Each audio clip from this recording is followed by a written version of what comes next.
The world first noticed something was wrong when Kate Middleton, the radiant Princess of Wales who never failed to greet the public with her signature grace, began to vanish from public life without warning. Before we continue, please hit the like button, subscribe to the channel, and turn on the notification bell for updates. Weeks turned into months, and the once steady rhythm of her royal appearances came to an eerie halt. It wasn't just a scheduling adjustment or a quiet break from duty. It was silence, an unnerving, haunting silence that left both the press and the public gasping for answers. What could possibly keep the future queen consort hidden from the world she had always faced with dignity and devotion? And why did her husband, Prince William, appear so visibly changed, as though carrying a burden too heavy for even a royal heir to bear? For years, William and Kate had been the embodiment of royal perfection, a modern love story that brought hope to a monarchy long plagued by scandal. They had stood together through endless scrutiny, smiling for the cameras while raising 3 beautiful children in an environment where privacy was nearly impossible. But behind that polished facade, something had begun to unravel. There were small signs at first: William missing key events, Kate canceling engagements, and palace insiders whispering that something serious was happening behind the ornate gates of Windsor. Then came the statement, a vague but chilling line that would set off a wave of speculation across the world. The Prince of Wales is taking a step back to address personal health concerns. No further details, no photographs, no reassurance, just that haunting phrase. The headlines spread like wildfire. A royal crisis looms. Is the heir to the throne gravely ill? Where is Kate Middleton?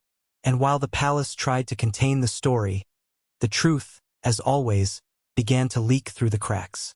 Insiders spoke of late-night medical visits, hushed consultations with specialists flown in discreetly, and a small team of royal aides sworn to secrecy. One described it as a devastating revelation that changed everything. It wasn't just another royal rumor.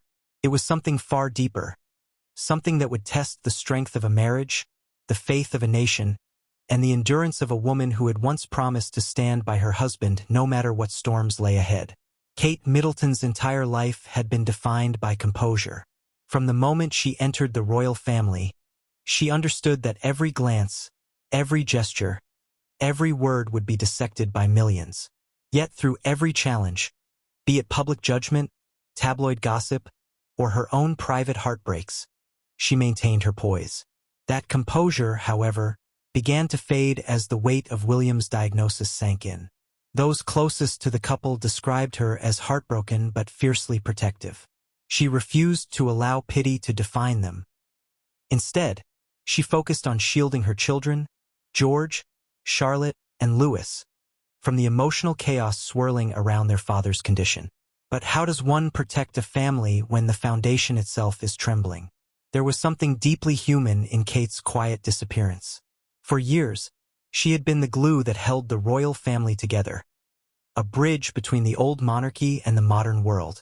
She had endured the constant comparisons to Princess Diana, the relentless demands of royal duty, and the pressure of raising 3 heirs in the public eye. Yet nothing could have prepared her for this. The idea of losing the man who had been her anchor since her early 20s, the man she had loved long before the crown, was almost unbearable. And as she watched him struggle behind closed doors, her role shifted from princess to caretaker, from royal figure to wife and mother fighting against fate itself. Reports began to emerge that Kate had been seen visiting a secluded chapel near Anmer Hall, often late in the evening. Locals described her as pale but composed, a woman deep in prayer. It was said that she sat for hours in silence, clutching a small rosary she had kept since her university days. Perhaps it was her way of seeking strength, or perhaps it was the only place she could break down without fear of being seen. Royal watchers began to speculate that this might be her way of preparing for something final. She knows the world is watching, one palace insider shared quietly, but her focus now is on her husband and her children. She's not thinking of titles or cameras. She's thinking of love and time. Meanwhile, the public's concern turned into collective heartbreak. Candlelight vigils began appearing outside royal residences, with people leaving flowers, cards, and handwritten prayers. Social media became a river of emotion, with hashtags like #PrayForWilliam and #StandWithKate trending across continents. For a brief moment, the noise of criticism, gossip, and royal politics faded, replaced by genuine empathy. It was as if the entire world had paused to hold its breath for the couple that once symbolized hope for the monarchy's future. Yet amid the outpouring of sympathy, there was confusion and fear. What exactly had happened to Prince William? Why was the palace being so secretive? Some speculated a rare illness. Others whispered about exhaustion or stress. But those close to the royal household hinted at something far more serious. Something that not only threatened his health but also raised questions about succession and the stability of the crown itself. There were even murmurs that King Charles, still navigating his own health challenges, had begun contingency discussions behind closed doors. For the royal family, duty must always continue. But for Kate, there was no such separation between personal and professional life anymore. Her world was collapsing inward, and every decision she made was now dictated by love and survival. Inside the palace, an unspoken tension filled the air. The senior royals, Charles, Camilla, and were said to be doing everything they could to maintain a sense of calm. Yet even they knew that this was unlike anything they had faced before. The staff moved quietly, the corridors seemed colder, and every meeting felt heavier. Kate was seen fewer and fewer times, emerging only when absolutely necessary, her face serene but her eyes tired. At one event, a reporter noted how she smiled politely for photos, but when the cameras turned away, she exhaled deeply, almost as if holding herself together had become an act of sheer will. What made this situation all the more heartbreaking was the couple's history. William and Kate had weathered storms before. Intense media intrusion, personal loss, and relentless comparison to the past. But this was different. This wasn't a scandal that could be managed or a rumor that could be dismissed. This was life and death. And as much as Kate wanted to believe that her husband would recover, she could feel the shift in their world. The late-night phone calls with doctors, the hushed conversations in the garden, the moments when William tried to smile for the children, even as his strength waned. These were no longer royal duties, they were moments of raw humanity. Friends close to Kate described her as terrified but determined. She had always been strong, but this time her strength came from love rather than obligation. She began journaling daily, writing down her thoughts, fears, and hopes. Letters she reportedly wanted her children to read someday. In those pages, she poured out her heart. The memories of laughter in their early days at St. Andrews, the warmth of family Christmases, and her promise to carry on his legacy, no matter what. These journals, according to one insider, were not just for comfort. They were part of her goodbye. As the weeks passed, it became clear that this was not a passing crisis. The world's attention shifted from speculation to sorrow. Every public statement from Kensington Palace was met with both anticipation and dread. Would this be the announcement? Would this be the moment the nation heard the truth? When it didn't come, people grew restless. But for Kate, silence was her shield. She knew that once the truth was revealed, there would be no turning back. So, she cherished what little privacy they had left. Quiet dinners, soft walks through their garden, the sound of their children's laughter echoing in the halls. Those moments became her sanctuary. What makes this story so disturbing is not just the uncertainty surrounding Prince William's health, but the emotional reality behind it.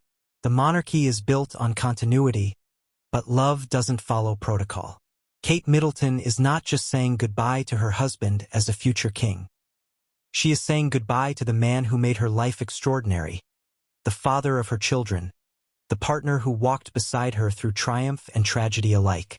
The weight of that goodbye cannot be captured in headlines or royal statements. It is a private heartbreak unfolding beneath a very public crown.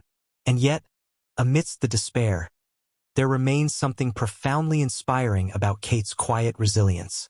She has chosen love over spectacle, family over duty, and authenticity over public performance. It's a decision that many will interpret as retreat, but in truth, it's courage. In stepping away, she reminds the world that royalty does not mean immunity to pain. It means bearing that pain with grace, even when the whole world is watching. Her silence speaks louder than any press release ever could. As this chapter in the royal story unfolds, one haunting question remains. How long can she hold on? The pressures of monarchy, motherhood, and grief are converging into a single, unbearable weight. Every passing day feels like a countdown, not just for the royal family, but for the millions who have followed their journey for over a decade.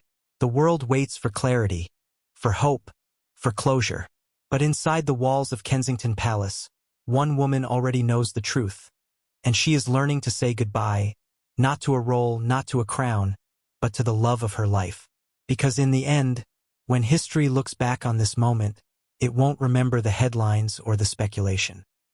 It will remember the quiet strength of a woman who loved deeply, who stood unwavering beside a man she knew she might lose, and who carried her family through the storm with the kind of grace that defines not just a princess, but a human being. And as we continue the story, we begin to understand the real depth of her farewell. The diagnosis that changed everything, the choices that shattered tradition, and the courage it took for Kate Middleton to face the unthinkable. Let's uncover what really happened behind the palace walls, where love, loss, and loyalty collided in the most heartbreaking royal chapter of our time.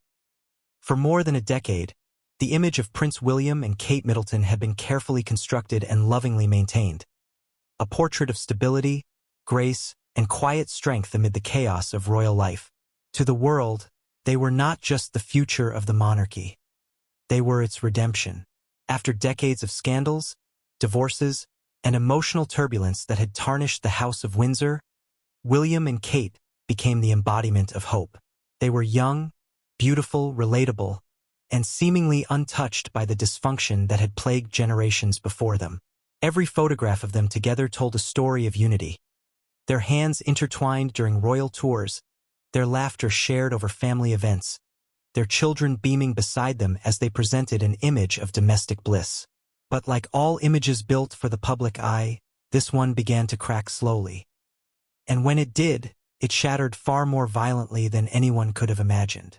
The earliest hints were so subtle that few noticed. Kate began appearing slightly thinner, her smile just a bit more restrained. At first, it was dismissed as exhaustion, understandable given her duties and the demands of motherhood. William too seemed distracted, occasionally distant, as though his mind lingered somewhere far beyond the conversation or ceremony in front of him.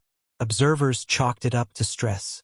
After all, both were carrying the immense responsibility of not only maintaining royal tradition but modernizing it. Yet those close to them could sense that something deeper was happening, something that went far beyond fatigue. Their public engagements became less frequent. Kate, once known for her impeccable punctuality and cheerful demeanor, began canceling appearances with increasing regularity. There were excuses of scheduling conflicts, then private family matters, and eventually no explanations at all. The media tried to remain respectful, but soon speculation became unavoidable. Was there marital trouble? Was Kate ill? Or was something far more serious unfolding behind the palace gates? For the first time in years, the press began to note a noticeable change in William's demeanor. He no longer lingered to chat with crowds. His laughter seemed forced, and his eyes, once filled with warmth and calm confidence, now held a quiet intensity, as though haunted by something unspeakable. Palace insiders noticed the change as well. One aide later confided that William had been seen pacing in his study for hours late at night, staring out the window toward the gardens. He looked like a man carrying a burden he couldn't share, the aide said softly. Those closest to the royal couple described a growing sense of unease. It wasn't a single event that caused the shift, but rather a series of small cracks forming under the weight of something larger. Kate, usually the calm center of the storm, had grown quieter, her movements slower and more deliberate. Friends who visited her at Kensington Palace described her as kind but distracted. She spoke lovingly of her children, but rarely mentioned her husband beyond saying that he was working through something. Then came the whispers, first in hushed conversations among palace staff, then in low murmurs across media rooms. Something had happened to Prince William, something serious, There were reports of unexpected absences, missed security briefings, and last-minute changes to his schedule. Photographers noted that he was no longer driving himself as often. At first, these seemed like small details, but when taken together, they painted a picture that was deeply unsettling.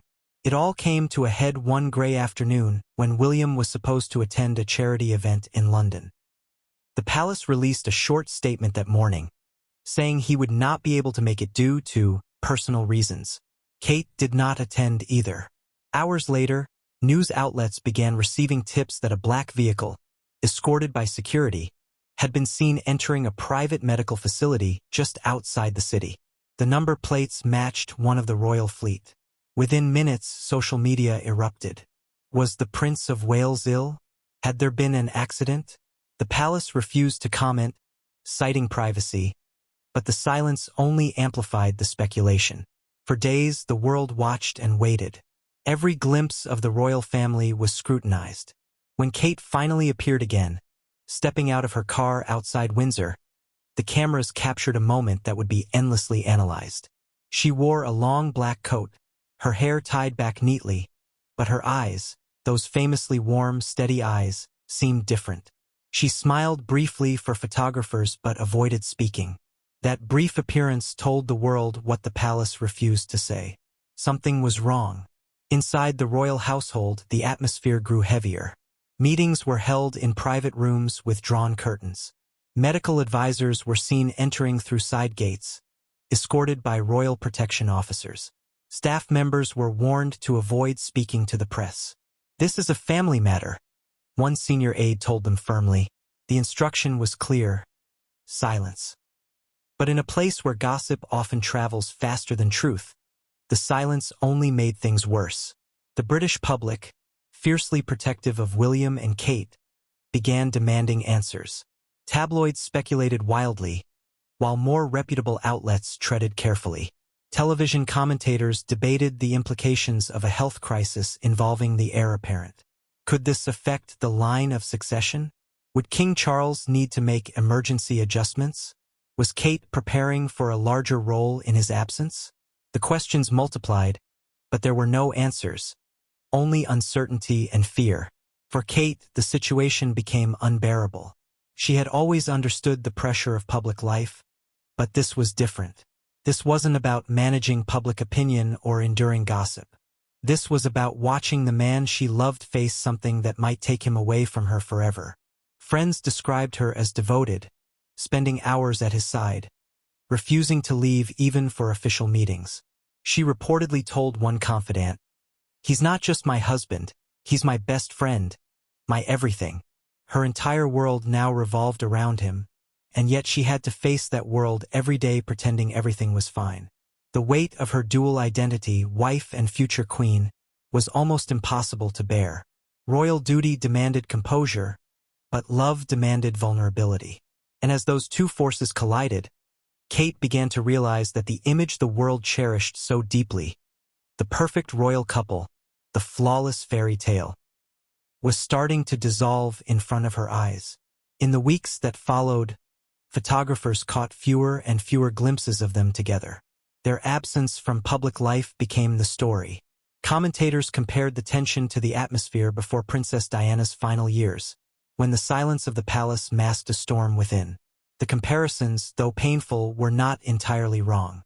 Both women had loved deeply. Both had carried the weight of royal expectation. But while Diana's tragedy came from public pressure, Kate's heartbreak was unfolding in private, behind the heavy doors of the very institution that once promised to protect her.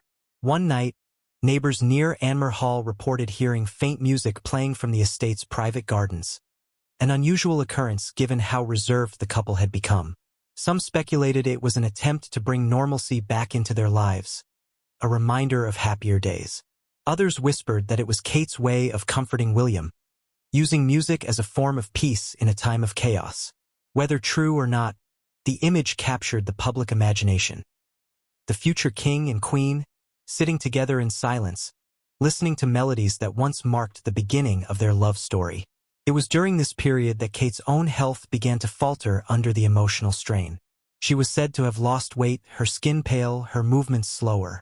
Yet she refused to let anyone take her place beside William. Every morning, she would rise early to help with the children, then spend most of her day with him, reading, talking, and sometimes just sitting in quiet companionship. To the world, this may have seemed like withdrawal, but to her, it was an act of defiance against fate itself. The turning point came when one of William's closest friends, reportedly after visiting the couple, shared a cryptic message with the press. "They're holding on to each other with everything they have," he said. "You can see it in their eyes. They're scared, but they're together." That single quote spread across headlines in every major newspaper. It was both heartbreaking and reassuring. Proof that love still anchored them, even as the world speculated about the worst.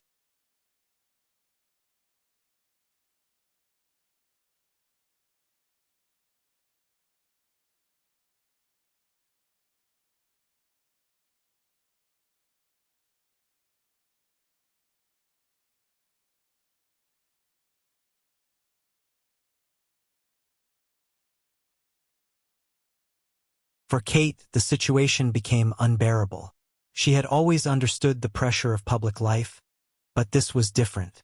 This wasn't about managing public opinion or enduring gossip. This was about watching the man she loved face something that might take him away from her forever. Friends described her as devoted, spending hours at his side, refusing to leave even for official meetings. She reportedly told one confidant, "He's not just my husband, he's my best friend, my everything."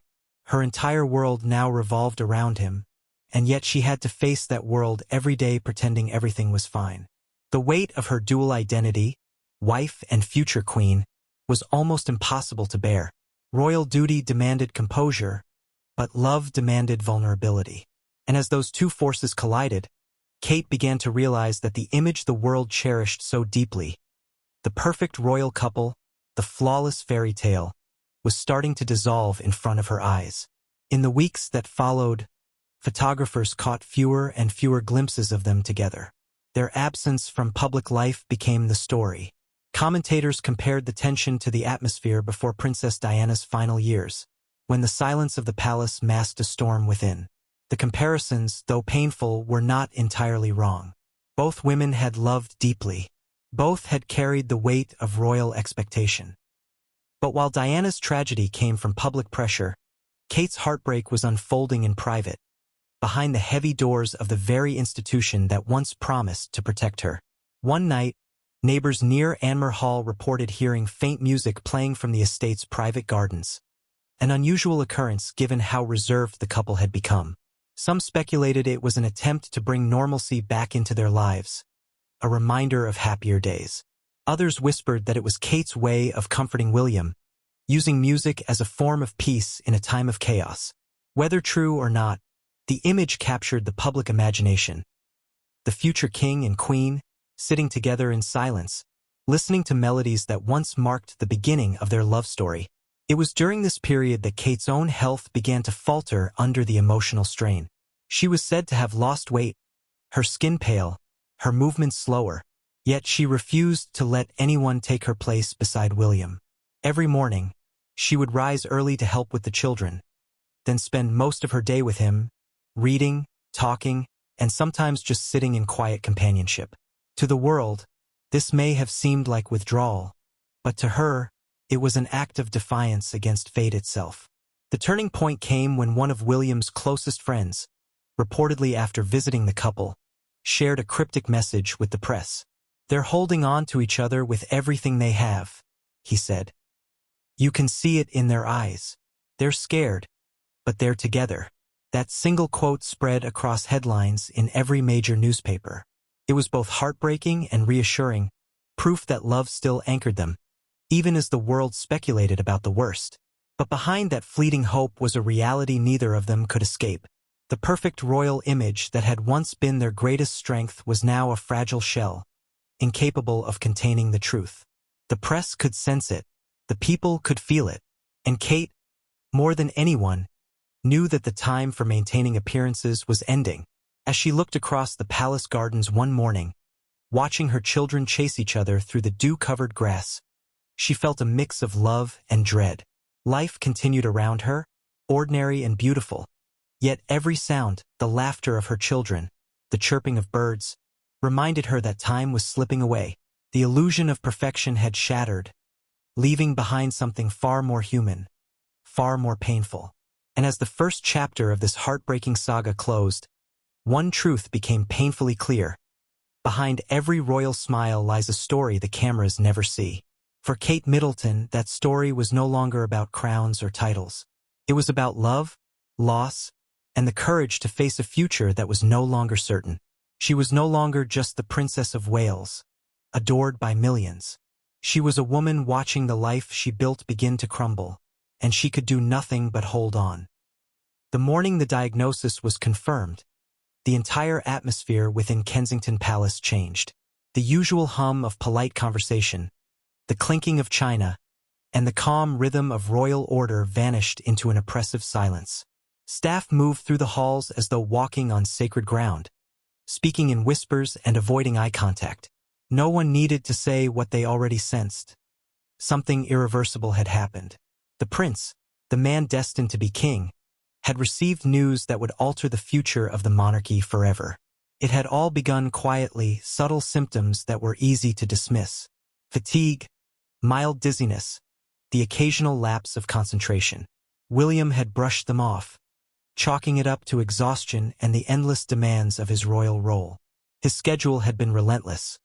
Charity events, state functions, international visits, and meetings with the king about future duties. He had carried the same sense of stoic responsibility that defined his grandmother and father, never allowing weakness to show.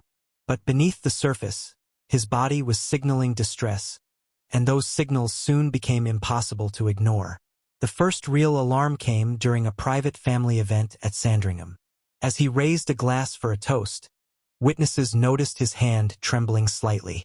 Kate, ever observant, caught it immediately. Later that evening, she confronted him gently in their private quarters, urging him to rest. He laughed it off, assuring her it was nothing more than fatigue. But deep down, she knew something wasn't right. He had been losing weight, eating less, and seemed constantly drained. When the trembling became more frequent, she insisted on medical testing. Doctors were summoned discreetly, as is customary in royal matters of health. The goal was to avoid panic, both within the family and among the public. What they found sent shockwaves through the palace walls. The initial scans revealed abnormalities that required immediate investigation. Specialists were consulted, neurologists, oncologists, experts from across Europe, all under strict confidentiality. Each test seemed to bring worse news than the last. By the time the final results came in, the diagnosis was no longer something that could be hidden or downplayed. When William was told, he reportedly sat in silence for a long time, staring at the floor. The doctor's voice faded into the background, replaced by the deafening rush of disbelief in his mind. This couldn't be happening to him, to his family, to the monarchy. He had always been the strong one, the steady heir, the embodiment of duty and endurance. But now that strength felt like a fragile illusion. The diagnosis was grave, progressive, and life-altering. The prognosis uncertain. Kate was the first to be told. She received the news in a private meeting with the doctors and palace aides. Those who were present said she didn't cry at first. She simply sat still, her hands clasped tightly together, her face pale but composed. When the doctor finished explaining, she asked one question in a quiet, trembling voice. "How much time do we have?" The room fell silent. The doctor hesitated, then said softly, "We don't know, ma'am, but we'll do everything we can." That was the moment her world began to collapse. In the days that followed, Kate withdrew completely. The palace released no statements, and official duties were quietly postponed. Inside, she became William's constant companion, never leaving his side. Friends who visited said she spoke little but radiated calm determination.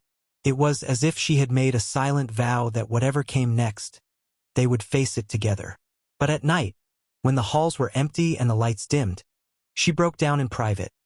her sobs echoing softly against the ornate walls that had witnessed generations of royal triumphs and tragedies.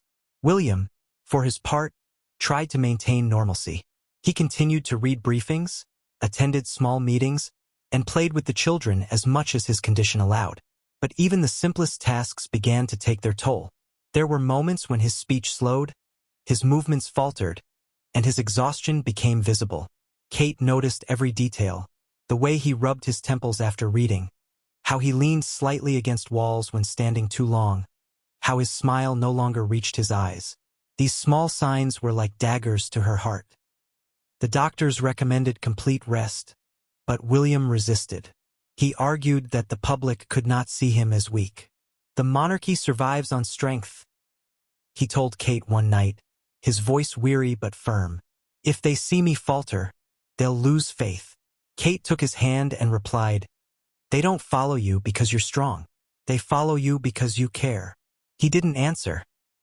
He simply squeezed her hand and turned away, his silence saying more than words ever could.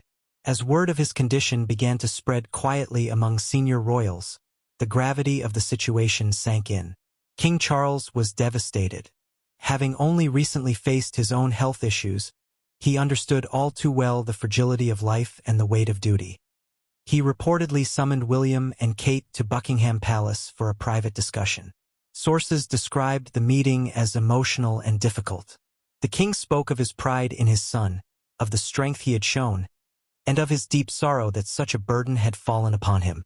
Camilla, always the pragmatist, reminded them gently that contingency plans would have to be made.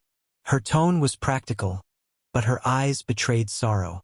For once, royal protocol gave way to raw emotion. The doctors soon advised a long-term care plan, involving frequent treatments and strict monitoring. They proposed limiting William's workload drastically, allowing him time to recover. But William refused to step back entirely. "My people need to see that I'm still here," he said.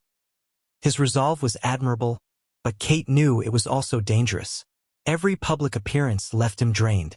Every smile for the cameras became harder to maintain. She pleaded with him to rest, but his sense of duty wouldn't allow it.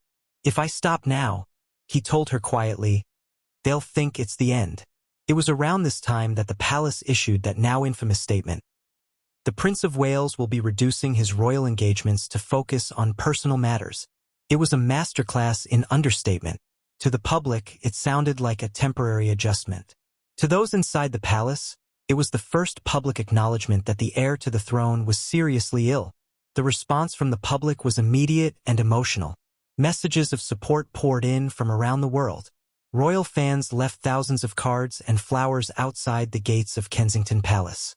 Social media became flooded with old photographs of William smiling, laughing, and playing with his children. The world seemed united in collective concern.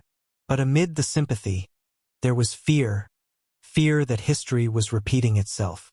The nation had already lost Diana far too soon. The thought of losing her son in his prime was unbearable. Within the royal household, Kate took control of the situation as best she could. She worked closely with doctors, coordinated with aides, and ensured the children were shielded from the worst of it.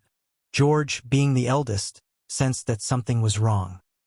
He asked questions, to which Kate responded with gentle reassurances. "Daddy's just very tired," she would say, forcing a smile that didn't reach her eyes. Charlotte became quieter, watching her mother carefully, understanding more than her young age should allow. Louis, blissfully unaware, continued to run through the halls laughing, unaware of the weight crushing the adults around him. Kate's parents, Carol and Michael Middleton, became her lifeline. They visited often, helping with the children and offering quiet comfort. Her sister, Pippa, reportedly stayed several nights at the palace during the worst days, ensuring Kate didn't collapse under the pressure. Yet even with support, the emotional toll was immense. Kate's health began to waver again, and palace physicians urged her to rest, but she refused. "He needs me," she said simply. Meanwhile, William's condition fluctuated between moments of strength and sudden decline. Some days he appeared almost normal, even joking with staff or playing football with George in the garden. On others, he could barely leave his bed. These fluctuations made planning nearly impossible. Every good day brought hope. Every bad day brought despair. The unpredictability of it was perhaps the cruelest part. The royal press office struggled to contain the situation. Rumors began spreading faster than ever, fueled by the lack of transparency. There were wild claims, some suggesting it was psychological stress, others hinting at something far worse. The palace remained silent, knowing that any statement would only feed the frenzy. But silence, too, had its cost. The speculation turned vicious, with tabloids publishing invasive stories that cut deep. Kate reportedly begged palace officials to issue a clarification, but they refused. "Once we speak," they said, "the story will never end." In her private moments, Kate wrestled with guilt. She blamed herself for not noticing sooner, for not insisting he slow down earlier. She replayed memories in her mind, the laughter at family dinners, the quiet nights when they talked about their future, the moments she thought were ordinary but now seemed precious. She realized how fragile everything truly was. The castle walls, the titles, the ceremonies, none of it could protect them from the inevitable. As the days passed, William began to come to terms with his diagnosis in his own quiet way. He spent more time in the gardens, often walking alone or sitting beneath the large oak tree near the pond. He said little, but when Kate joined him, he would smile faintly and say, "It's peaceful here, isn't it?" It was his way of finding solace in simplicity. Kate joined him whenever she could, holding his hand in silence. In those moments, words were unnecessary. Their silence spoke volumes, a mix of love, fear, and the unspoken knowledge that time was slipping away. The diagnosis, once a private matter, had now become the invisible shadow hovering over every decision, every royal duty, every family moment. It changed everything, from how the palace operated to how Kate viewed her future. She had always been prepared to be queen one day, but not like this. Not through tragedy, not through loss. And as the reality of William's condition began to sink in, she found herself caught between two impossible choices: continue to uphold the facade of royal strength, or begin preparing for a farewell she could barely bring herself to imagine. That, more than anything, would define the next chapter of her life. The quiet struggle between love and duty, and the heartbreaking courage to face a truth no crown could protect her from. The nights had grown longer inside Kensington Palace. The soft ticking of the antique clock in the hallway seemed louder now, echoing through the emptiness of rooms once filled with laughter. Kate would often sit by the window after everyone else had gone to bed, staring out at the garden illuminated by pale moonlight. It had once been her place of peace, a private sanctuary where she and William would take evening walks and talk about their dreams for the future. Now it had become a place of quiet mourning. The stillness outside mirrored the heaviness within her heart. She didn't cry in front of others, never in front of the children, and certainly not before the staff. But when the lights dimmed and the corridors fell silent, her composure would finally break. She had always been known for her grace. The media adored her calm smile, her kindness, her ability to remain composed under pressure. But the world didn't see what happened behind closed doors. The exhaustion that came from sleepless nights sitting by William's bedside, the sound of his labored breathing in the early hours, the quiet prayers whispered into the darkness. Every morning, she would wipe away the traces of her tears before facing the day, applying her makeup as if she were putting on armor.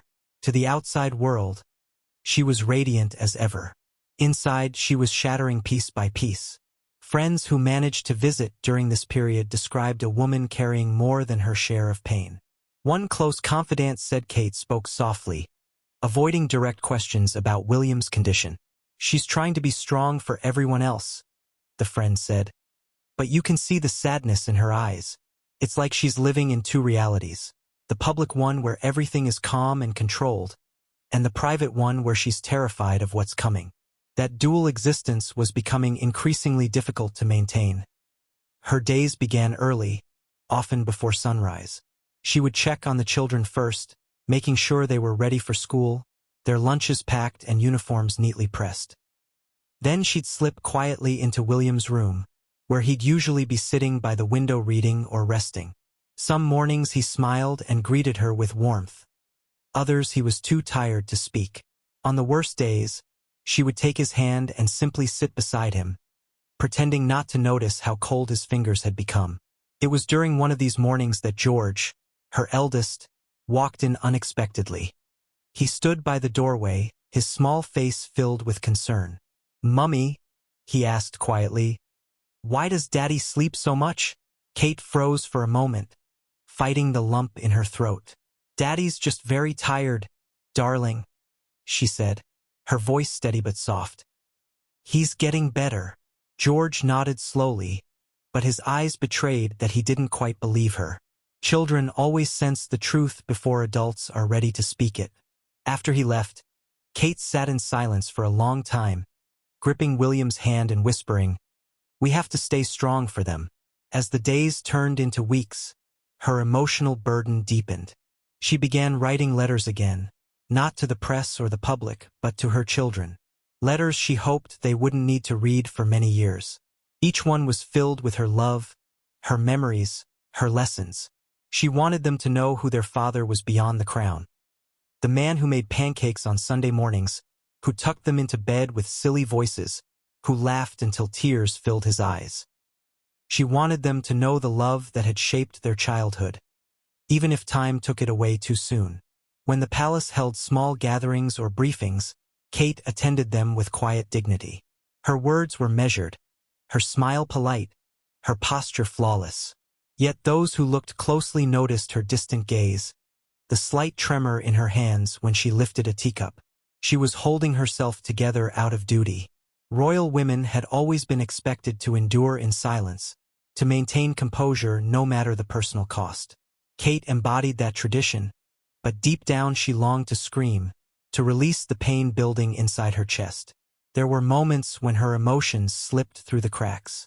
During a private engagement at a children's hospital, a young girl handed her a drawing of a princess holding hands with a prince. The little girl said, "This is you and your husband." Kate smiled and thanked her, but as she turned away, tears welled up in her eyes. She quickly composed herself, whispering to an aide that she needed a moment.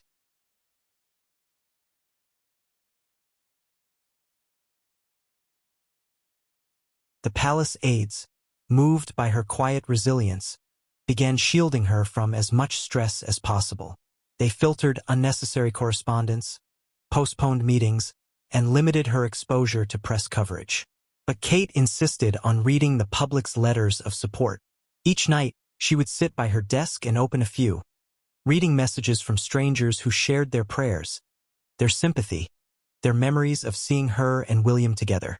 Some were from children, others from elderly couples who had followed the royal family for decades. Those letters gave her comfort. "People really love you both," one aide told her softly. Kate smiled sadly and replied, "That's what makes it harder. They love us, but they don't know how much it hurts." Through all the turmoil, she clung to hope. The doctors had not declared an end. There were treatments, possibilities, small chances that things could stabilize. Kate prayed for that outcome every day. She visited the small chapel near their residence regularly, often alone. There, she lit candles and sat in silence, her hands clasped tightly, her eyes closed. She never prayed for miracles. She prayed for strength, to endure, to protect, to keep her family whole for as long as she could. The emotional toll began to show in subtle ways. Her once lively eyes seemed more distant, her movements slower, her laughter less frequent. But when she was with William, she forced herself to smile. She knew that seeing her cry would only deepen his pain. On the nights when his symptoms worsened, she held him close until he fell asleep, whispering reassurances into the darkness. She never let him see her weep afterward. There were days when she questioned everything, fate, duty, even the monarchy itself. Why must love always come with loss? She whispered to herself one evening, staring into the flickering flames of the fireplace. The palace, with all its grandeur and history, felt unbearably cold in those moments. Titles, traditions, and protocols meant nothing when the person she loved most was slipping away before her eyes. And yet, through all of it, she never faltered in her devotion. She arranged his medications, monitored his meals, and adjusted her schedule entirely around his needs. She became not just his wife but his caretaker, his guardian, his strength. Every smile she gave to the cameras, every handshake at a charity event, was performed with the knowledge that behind her perfect poise lay an ocean of grief. By the time autumn arrived, her transformation was complete. The world still saw the polished princess, the epitome of grace and composure, but those who knew her understood that she had become something even deeper, a woman who had learned to carry sorrow with dignity. The tears she shed each night were her only release, the only evidence of the immense love and pain she bore. And as the leaves fell outside the palace gates, she realized something that both broke and steadied her heart. Grief was no longer her enemy. It was her companion. It reminded her that love, even in its most painful form, was still love, and that love would be her guiding light in the dark days to come. The heavy wooden doors of Kensington Palace had always been symbols of privacy, tradition, and security, but now they felt like barriers separating two worlds. On the outside, there was the familiar facade of royal perfection. The manicured lawns, the polished smiles, the carefully worded press statements designed to keep the world calm. Inside, however, was a different kingdom entirely, one of uncertainty, quiet sorrow, and whispered fears about what was coming. Behind those doors, time seemed to slow, as though the entire household had been caught in the fragile stillness that follows a thunderclap. Meetings were now held in smaller rooms, far away from the public eye. The usual bustle of aides and staff had been replaced by muted efficiency. Curtains remained drawn in certain hallways. Lights were dimmed earlier than usual. The entire palace had adjusted its rhythm to match William's condition, which fluctuated unpredictably. There were good days when laughter returned, when Kate and William would walk through the gardens and talk softly about the children, their voices almost hopeful. Then there were the other days, those dark, quiet hours when doctors came and went with furrowed brows and somber expressions. Kate had taken it upon herself to manage as much as possible. The Queen's former private secretary once remarked that Catherine was the heartbeat of the household. It was truer now than ever. She balanced her roles as wife, mother, and princess with a discipline born not of obligation but of love. She attended every briefing, coordinated William's schedule, and oversaw his care personally. She made sure that George, Charlotte, and Louis continued their studies and routines as normally as possible. Yet even her precision couldn't mask the tension that lingered in every corner of the palace. The doctors had advised keeping the details of William's illness confidential until a clearer prognosis could be established. King Charles had agreed, though not without concern. He worried that secrecy might feed speculation and erode public trust.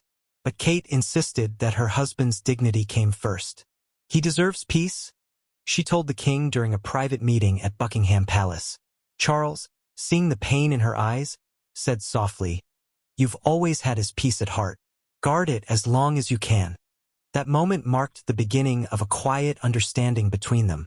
The king, once perceived as distant from his son's domestic life, became more involved than ever. He called regularly, sent private notes, and even visited without the usual entourage. The image of the monarch arriving quietly, unannounced, to sit beside his ailing son was one no one outside those palace doors could have imagined. During one such visit, Charles reportedly told William, "When I was your age, I thought strength meant hiding pain. You've taught me that real strength is facing it with grace."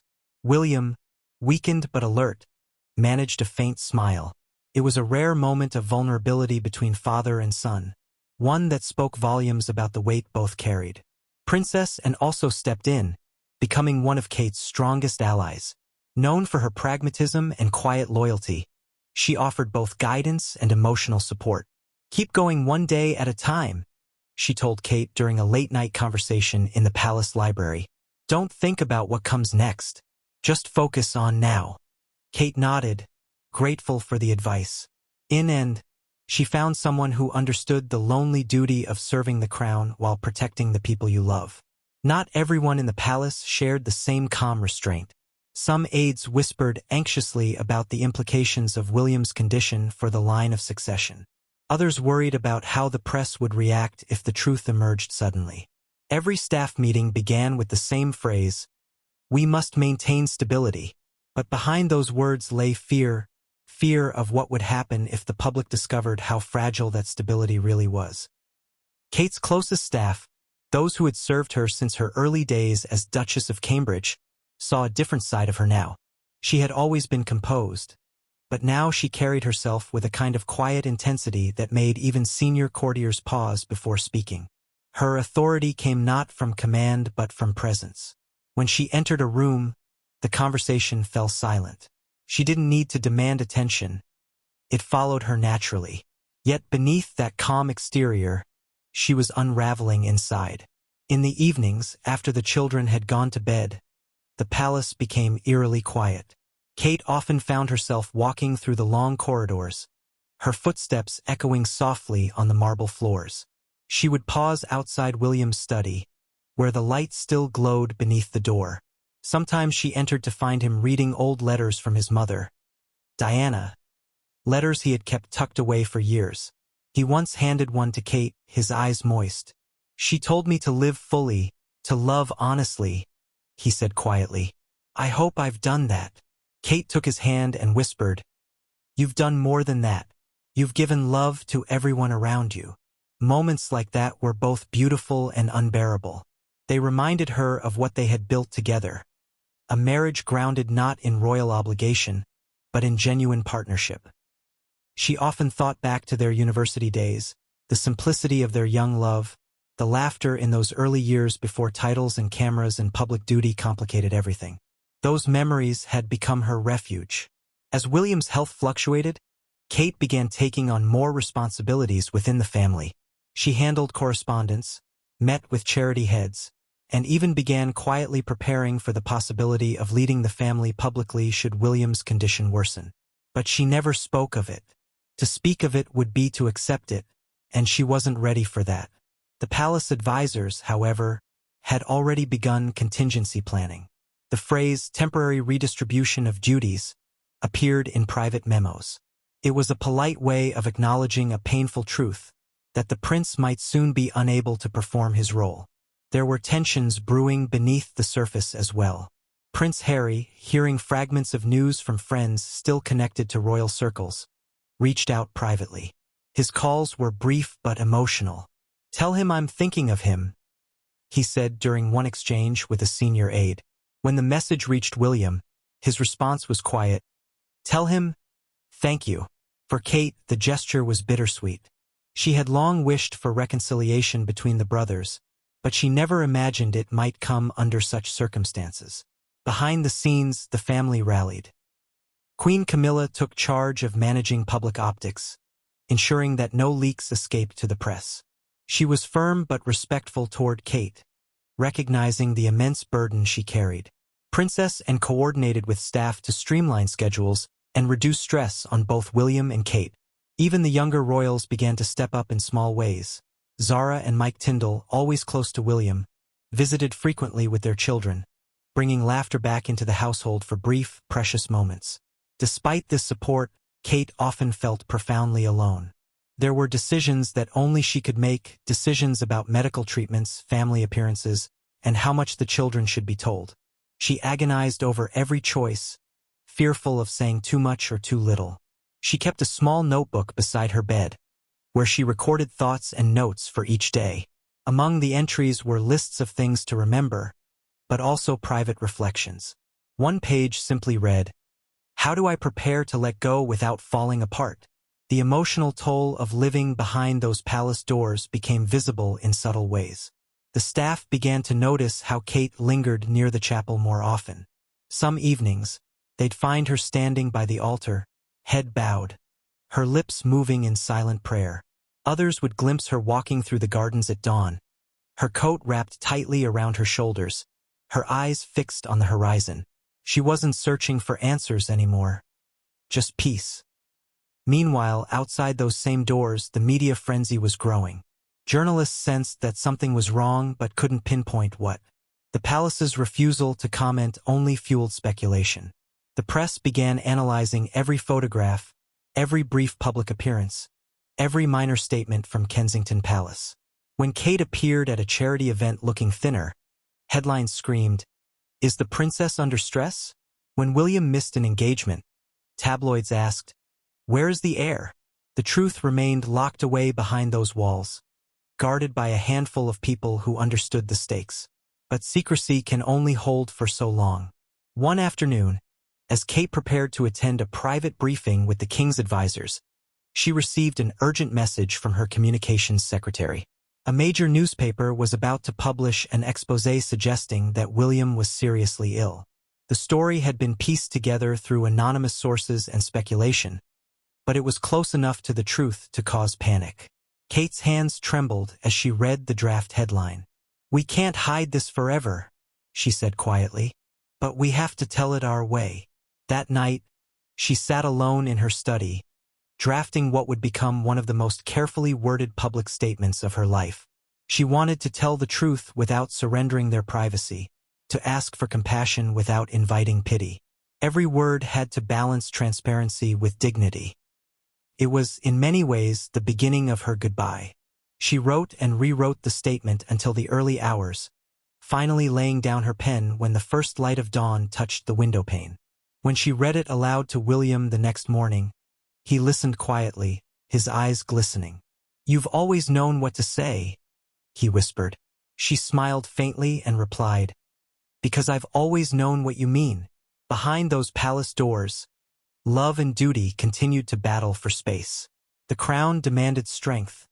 The heart demanded tenderness. And in that quiet struggle, Kate found a kind of grace she hadn't known before. The strength to face the impossible. The courage to keep moving even as everything she loved seemed to slip through her fingers. The palace was no longer just a home or an institution. It had become a living reflection of their pain and endurance. And as the world outside grew restless for answers, the woman inside those walls was preparing for the moment she feared most. The day when silence would no longer be enough. The first headline hit like a thunderclap across every major news outlet in the world. "Palace in crisis. Prince William's health under serious concern." Within minutes, the story had spread across social media platforms, news tickers, and radio broadcasts. The article didn't offer concrete details, but it didn't need to. The wording was suggestive enough to ignite a storm of speculation. Anonymous sources claimed medical specialists had been visiting Kensington Palace under tight security. Others hinted that the prince's reduced schedule wasn't due to personal matters but an undisclosed illness. The world, ever hungry for royal drama, pounced on the story with a ferocity that even the palace hadn't anticipated. For the first time in months, the tightly controlled narrative began to slip from royal hands. Satellite vans lined the streets outside Kensington Palace by dawn. Reporters in raincoats stood shoulder to shoulder, speaking urgently into cameras as flashes from photographers illuminated the early morning fog. News drones hovered overhead, desperate to capture even a single glimpse through the palace's high brick walls. Security officers, normally composed and efficient, began to look visibly strained. The atmosphere around the residence was tense, electric, almost suffocating. Inside the palace, Kate sat at the head of a long oak table, surrounded by senior advisors. Her hands were folded neatly in front of her, but her knuckles were white. "How bad is it?" she asked quietly. The communications director, a man seasoned in the art of royal damage control, exhaled deeply. "The speculation is wild, ma'am. Every network is running with it. Some are calling it a mystery illness, others a cover-up. There's even talk of abdication." Kate closed her eyes briefly, steadying herself before replying. "Then we'll tell them enough to calm them, but not enough to feed them." It was a delicate balance. Too much transparency could ignite chaos within the monarchy. Too little would confirm every fear the public already had. She decided that a brief statement would be issued by the palace, one that neither confirmed nor denied the reports but asked for privacy and understanding. It was the same strategy used during moments of royal crisis for generations. But this time it wasn't just about protocol, it was about love, dignity, and time. While the statement was being drafted, the outside world descended further into frenzy. Online forums and social media feeds became battlegrounds of rumor and speculation. Some posts claimed to have exclusive insider information. Others fabricated entire medical reports, complete with false doctor names and hospital details. Within hours, hashtags like #PrayForWilliam and #KateStayStrong were trending globally. Supporters shared photographs of the couple from happier times, William laughing during military parades, Kate holding hands with children during charity visits, the family waving from Buckingham Palace balcony. The nation, and indeed much of the world, had collectively stopped to watch the unfolding royal drama with a mix of sorrow, fascination, and fear. Television pundits filled airtime with endless analysis. Former palace aides, royal commentators, and supposed body language experts dissected every public appearance the couple had made in the last 6 months. "If you look closely," one expert said, pointing to a photo of William at a recent event, "you can see the tension in his expression, the fatigue in his posture. Something serious is clearly happening." Another commentator added, "This is reminiscent of the early days before Diana's tragedy. The silence, the confusion, the emotional weight. It's all there again." The comparisons to Diana grew by the hour. For a generation still haunted by her loss, the idea of another royal tragedy felt unbearable. The images of young William and Harry walking behind their mother's coffin were replayed across television screens, accompanied by haunting music and sorrowful commentary. "The British monarchy has known heartbreak before," one reporter said solemnly, "but never has it come so close to repeating itself." Inside the palace, Kate watched fragments of this coverage in stunned silence. She sat alone in the sitting room, the soft glow of the television reflecting off her face. Every word, every image, was a reminder of the storm she could no longer contain. William, resting upstairs, remained unaware of the full scale of the public reaction. She wanted to keep it that way. The last thing he needed was to see the world already mourning him before he was gone. But the outside pressure didn't stop at media coverage.